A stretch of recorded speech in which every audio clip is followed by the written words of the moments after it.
Okay, this is going to be a little intro to projectile motion.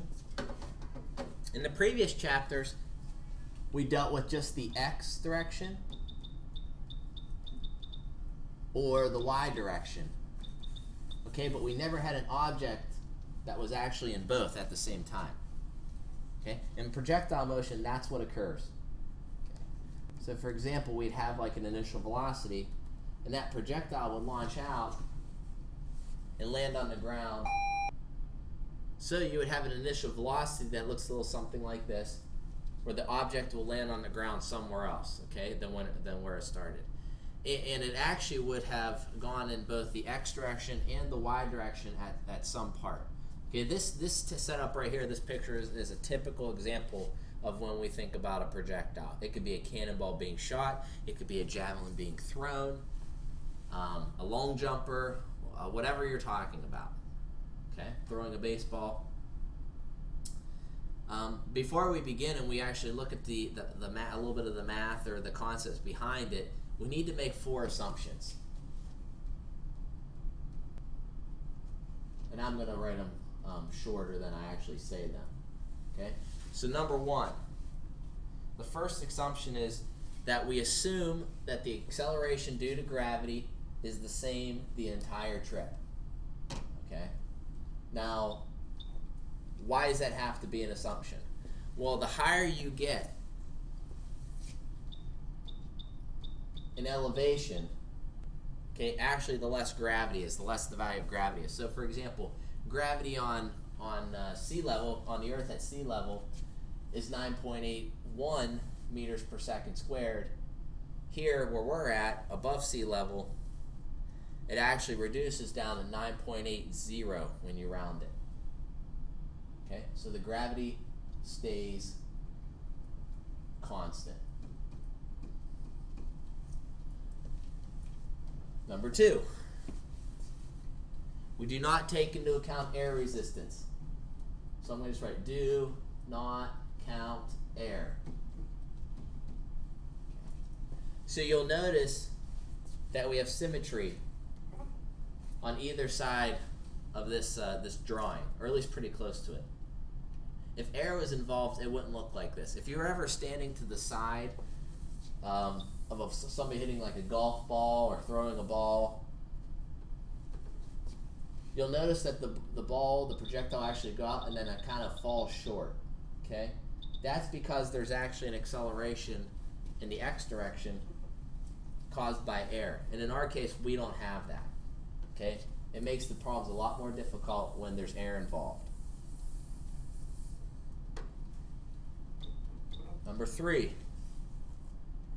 we do not take into account the rotation of the Earth.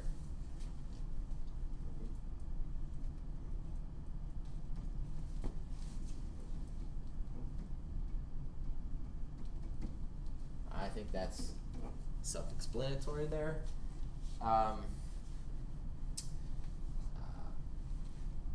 The last one I have written down here is the time we start at is t equals 0.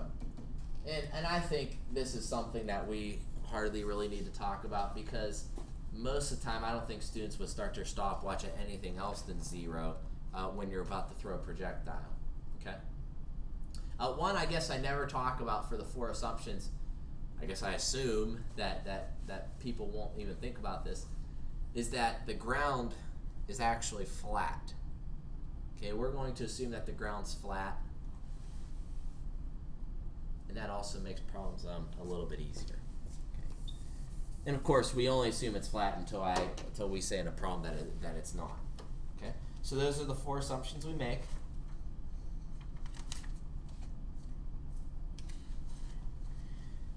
If you actually want to talk about the motion of an object in a projectile, it's really easier to talk about the x and y directions independently. Okay, so I'm going to draw my picture again.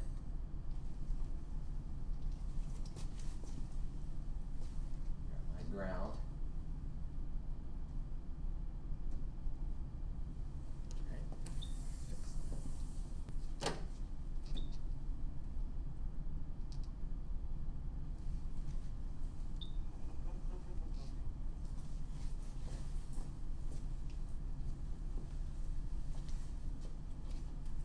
First thing we could draw here, besides my initial velocity, is we have an x component, which I like to call VIX. It's the initial velocity in the x direction.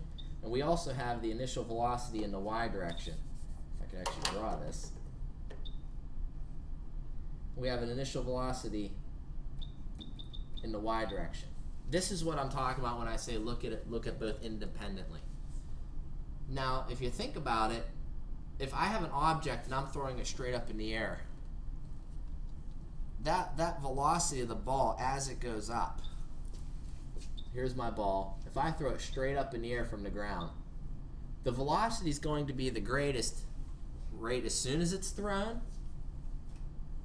It's going to get smaller as it goes up until it becomes, and then it starts to pick up speed on the way back down. Okay? The same thing's true in a projectile motion. Okay? The y component actually gets smaller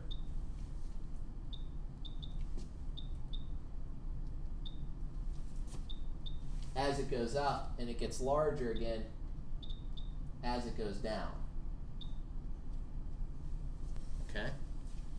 That's shown by the arrows. Now that's because we have an acceleration due to gravity. Gravity is going to slow it down on the way up, it's going to speed up on the way back down. Now our VIX, if we assume that there's no air resistance, the VIX, the initial velocity that's launched in the x direction, is going to stay the same. I like to kind of set that up as I think about a ball rolling in the x direction. Okay?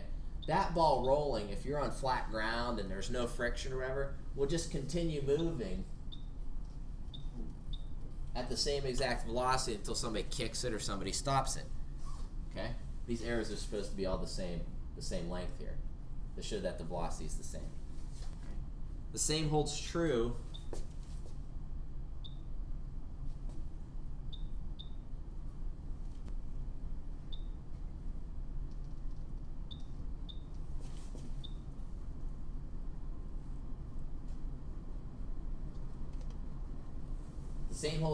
for our projectile. All those arrows should be the same length for the x direction. Okay, they don't get smaller, they don't get bigger. And I think this is a pretty good drawing. So if I were to look at the velocity at any given time, and we've talked about this before, okay, the velocity is going to change. Okay? If we were to look at the velocity of the projectile as it's moving, it'd be a lot harder to use that because we'd have varying accelerations, which is difficult. That's why we separate it into the x and the y direction. Once we separate it, we don't need to go back and use the VI anymore. We have two situations, as I'm showing here. One, where you're throwing a ball straight up and coming down, and that's the y direction. And two, a ball that's just rolling on the ground, and we call that the x direction. So that's the end of part one for the intro. Okay? In part two, we're going to talk a little bit about the equations that you would get from this setup.